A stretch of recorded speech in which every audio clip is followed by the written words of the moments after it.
What's up, y'all? This is episode 3 now of Conversations with Coomer. I'm here today with the brother Caleb James. And honestly, Caleb, obviously we'll run in your intro for a second, but I really wanted to praise this guy huge because he's been living with us and with all the Compass guys. He's another Compass guy out in Spain and Valencia and Madrid. But the way this happened was Caleb and I were at a mastermind in Dubai. Shout out Luke Davis.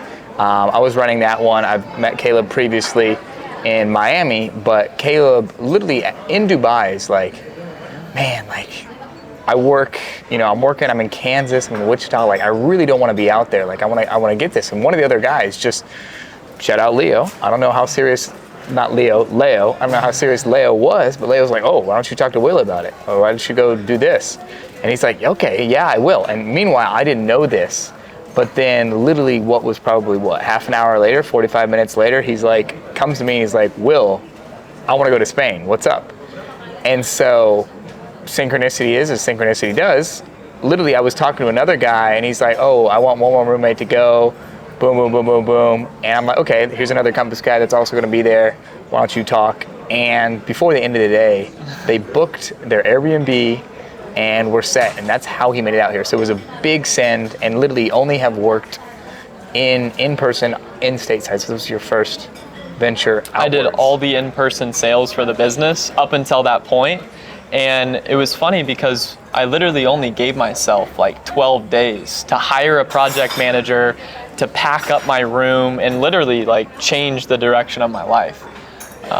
Yeah, fire. So otherwise, just wanted to have that preface to things. Right now, we are in a lounge at the Madrid airport on our way he's also now from Dubai to Spain, now to Egypt, about to rock and roll. And so a little bit more afterwards, which you guys will see. But yeah, we're in a lounge. All the Spaniards here are looking at us because this is very uncommon. And yeah, about to dive in. Caleb, if you want to share about basically your start, what you're doing. I know you're a bit younger than a lot of these other guys too, so out here rock and rolling and have good success at a young age. If you'll just share how you got into this world and entrepreneurship and everything. Cool, bro. So in high school, there was a kid who had a mowing business and he always had money, and I didn't have money growing up. So I realized I needed to surround myself with him. From a young age, I realized that relationships are important, and being around people that are successful is also important. So I became good friends with this kid, started working with him, slowly built my own mowing business, and then I ended up buying his business when he went to college through kind of an owner finance deal. And eventually, just mowing yards, I realized that I was trading way too much of my time and there was people making more money than me. So then I went down the rabbit hole of personal development. I found Grant Cardone, really resonated with me. I started immersing myself in his podcasts, and then I went to one of his in-person events. From there, I found people in the landscape industry that were doing things, in my niche that were better than me. And like in Wichita, I thought I was the coolest. And so then I basically just put myself in a big fish tank with all these other kids. And I realized that a lot of them had sold their mowing businesses. So I sold my mowing business, started a hardscape construction business, and then I've just slowly grown it from there. Awesome. And so really, what do you think drove you to do that at the age of about to be 22?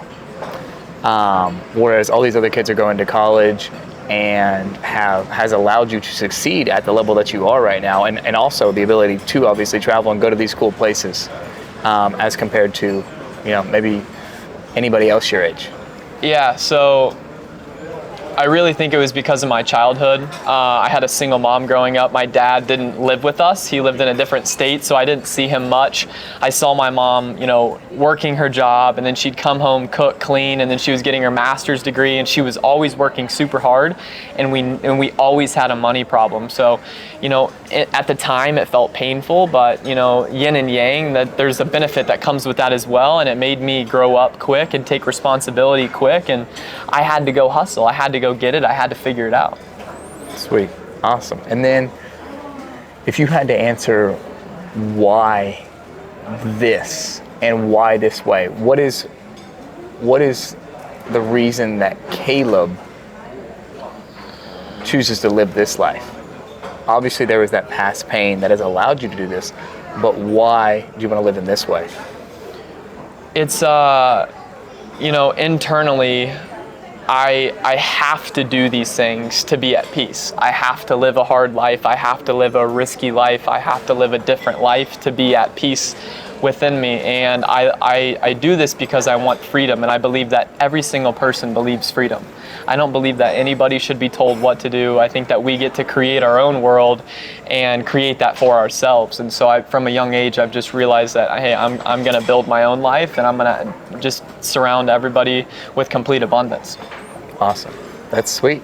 And then for anybody either your age, younger than you, the previous version of you, or just anybody watching who wants to do similar things, what would you tell them?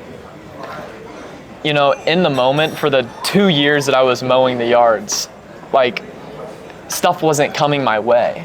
And, in the moment, it seems like, am I doing the right thing? And I wish I would have had somebody just tell me, dude, don't worry about the outcome.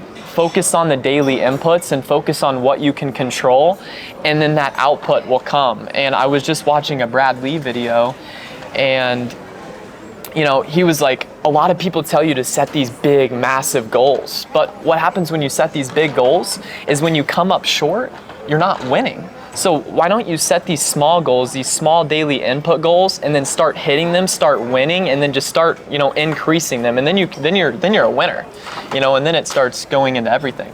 Yeah, I love that too. And also, I'll say this, Luke James, special shout out to you too. Definitely want to run with Luke. I have massive respect for Caleb and his brother Luke, because Caleb, like we've already said, is 21. Luke is 17, right? He's not 18 yet, not even 18 yet. And they're out here running and doing all these things. And so one thing, I am so bullish on you and your brother. What do you see in your future? Do you have a vision, or is it just build that success now and do this travel? Yeah, I'm betting on the kid. I want to immerse him in this world as much as possible. And I want to set him on the right path, because I didn't have that. So I just wanted to expose him. And he actually dropped out of high school, or not dropped out, he's doing online school, but now he's running the business with me. So, it's one of my biggest goals and dreams to just have him come along. And like Grant Cardone, and Elena Cardone, Elena said, Clydesdale horses, one can pull 8,000 pounds, but two together can pull 32,000. You'd think it's 16, but when you're pushing in the same direction, you can do way more. And so that's my ultimate vision. I don't know what it's going to be yet, but I want to do it together. That's awesome. It's awesome. Thank you, brother. Yeah, thank you. So much respect. Really amped for Egypt and everything else we have coming up. And like I said, so bullish on Caleb James and the James brothers. Yeah. Where can people find you? So Instagram, YouTube, everything is Caleb P. James. So CALEB P JAMES. Yeah, and if I can help you in any way, just reach out. I answer in my DMs all the time. So yeah, awesome. Thanks again, Will. brother. Yeah.